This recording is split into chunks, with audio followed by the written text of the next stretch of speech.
সিলেটে আরও বেড়েছে করোনা আক্রান্ত রোগী। গত ২৪ ঘন্টায় আরও একজন করোনা আক্রান্ত রোগী শনাক্ত হয়েছেন। এ নিয়ে সিলেটে ২০ জন করোনা আক্রান্ত রোগী শনাক্ত হয়েছেন। সচেতনতা বাড়ানো না গেলে করোনা সংক্রমণ থামানো সম্ভব হবে না বলে মন্তব্য করেছেন স্বাস্থ্য বিভাগের সংশ্লিষ্টরা। সিলেট বিভাগীয় স্বাস্থ্য পরিচালকের কার্যালয় সূত্র জানায়, শুক্রবার সকাল ১০টা থেকে পূর্ববর্তী ২৪ ঘন্টায় সিলেটে একজন করোনা আক্রান্ত রোগী শনাক্ত হয়েছেন। এ নিয়ে বিভাগে আক্রান্তের সংখ্যা দাঁড়ালো ২০ জনে।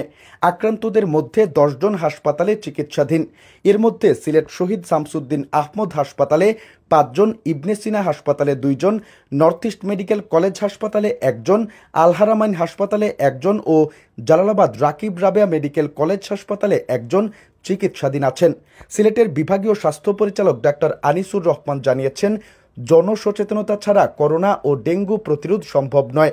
স্বাস্থ্যবিধি মেনে চললে করোনা সংক্রমণ অনেকটা কমিয়ে আনা সম্ভব। আর ডেঙ্গু প্রতিরোধে বাসাবাড়ির আঙিনা ও আশপাশ এলাকা সবসময় পরিষ্কার পরিচ্ছন্ন রাখতে হবে।